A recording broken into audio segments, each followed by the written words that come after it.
Final movement হয়ে গেছিল।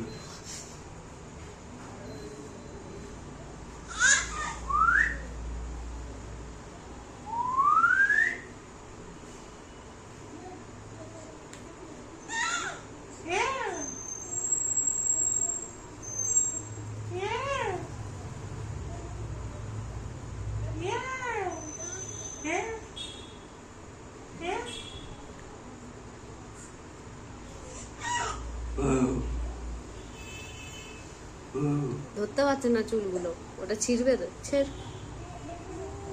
একবার ব্যথা লাগলে তারপর থেকে আর করবে না।